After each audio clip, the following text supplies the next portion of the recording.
Tapi karena kebiasaan kita orang sini tidak memahami bagaimana proses pengolahannya dan sebagainya, hanya sebatas rebus biasa makan pakai kelapa. Habis itu habis. Dan juga sisanya itu dikasih makan untuk babi, habis dikasih untuk ini segala macam. Jadi inovasi kita sebagai orang NTT dan punya komoditi yang betul-betul kita punya itu, tapi kita tidak pernah memanfaatkan itu sebaik-baik mungkin untuk menghasilkan sesuatu yang lebih mahal lagi. Sehingga itu saya mengajak teman-teman yang khususnya di YKKI di beberapa kabupaten yang punya komoditi yang seperti itu harus kita kembangkan, dan besok saya akan paksakan teman-teman di DPP itu untuk melakukan roadshow ke beberapa wilayah ini yang memang punya komoditinya sendiri, itu yang tidak pernah disentuh sama sekali oleh siapapun, boro-boro pemerintah, kan begitu. Itu kalau dikelola dengan baik dan benar, saya yakin percaya itu tidak ada lagi masyarakat kita yang merasa kekurangan secara ekonominya. Benar kita mandiri sebenarnya, secara ekonomi Indonesia kita itu mandiri. Cuma itu tadi Bapak Ibu sekalian, program UKM yang ditawarkan oleh negara hari ini itu hanya berlaku untuk mereka di lingkaran mereka saja. Percaya tidak percaya, salah satu contoh begini. Menteri UKM menawarkan program istilahnya pelatihan buat ini misalkan. Yang dilatih itu hanya orang-orang itu saja yang dekat dengan dinas-dinasnya dia, gitu. Itu aja yang melakukan pelatihan. Sementara masyarakat sebenarnya yang membutuhkan program itu dan untuk dibangkitkan pekerja mereka itu tidak pernah disentuh, gitu. Jadi YKKI hadir sebenarnya untuk menjawab semua tantangan itu. Itu sebenarnya keberadaan YKKI ini. Ada yang bagian sosial, ada yang bagian ekonominya. Jadi dibagi menjadi dua YKKI ini. YKKI yang bergerak dengan sosial tadi yayasannya, terus bagian UKM-nya UMKM dan ekonominya untuk perekonomian kerakyatan tadi itu dikendali oleh K4I-nya, koperasinya. Mereka yang kendalikan itu semua. Jadi yang sosial, teman-teman yang di yayasan bagian sosial dia tidak ngomong lagi UMKM. Jadi sudah ada porsi masing-masing dan kedudukannya sama ya. Itu tidak ada sekat antara orang yayasan dengan K4I-nya, sama-sama punya kekuasaan tertinggi untuk mengambil sebuah eksekusi di lapangan bagaimana untuk pengembangan ekonomi kerakyatannya itu. Jadi di sini juga tidak terlepas hanya sebatas kami sebagai orang KKI yang sadar dengan itu, tapi butuh dorongan dari teman-teman kita dari bawah juga, dari Bapak Ibu sekalian, bagaimana kita membangun ekonomi kita ini. Kalau kita tunggu pemerintah, lambat. Itu lambat itu. Jadi kita butuh kesadaran kita secara personal bagaimana untuk memperkuat ekonomi kita ini. Itu yang paling penting. Tadi Bapak Desa itu saya luar biasa sebenarnya. Mudah-mudahan besok ini kita berkesinambungan bagaimana untuk memperkuat perekonomian kerakyatan kita. Harus dari nol. Harus dari nol.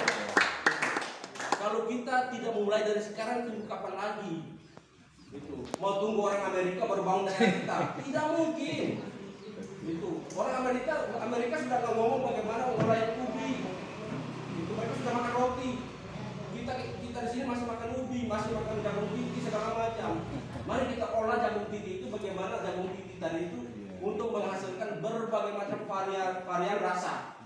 Mungkin Ibu Sri bisa mengolah jagung titi tadi itu. Yang kemarin yang kita makan itu mungkin belum ada rasanya, tapi bagaimana jagung titi ini dikasih rasa dengan rasa A mungkin itu berapa harganya. Jadi di sana kita mencoba untuk memperpadukan semua rasa yang ada dan itu bisa dipasarkan.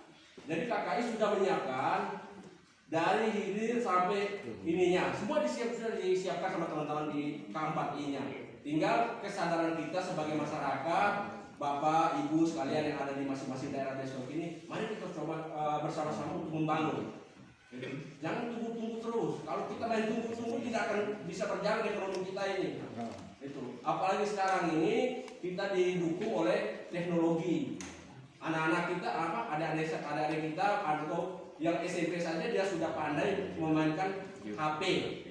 Jadi proses untuk promosi barang-barang kita itu cepat lewat teman-teman kita, lewat anak-anak kita yang ada di rumah. Kalau kita tidak paham mengoperasi HP Android, paling tidak anak-anak kita sudah paham. Itu kita pakai mereka itu sebagai alat untuk bagaimana mempromosi hasil pertanian kita yang sudah diolah dengan sebaik-baik mungkin dan itu bisa diterima oleh pasar.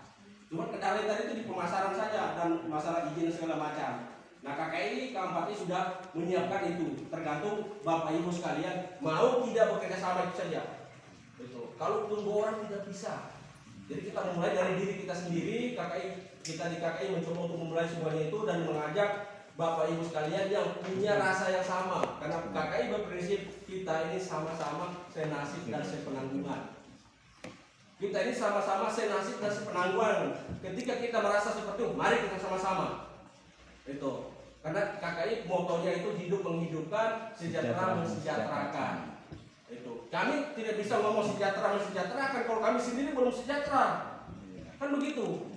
Itu. Jadi kita memulai dari kami sendiri sebagai orangnya KKI. Itu Pak Charles nggak bisa ngomong sejahtera mensejahterakan kalau Pak Charles belum sejahtera.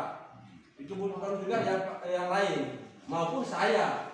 Itu. Saya belum bisa sejahtera diri saya sendiri, saya belum bisa ngajak teman-teman yang lain. Salah satu cara itu mengajak orang-orang terdekat kita.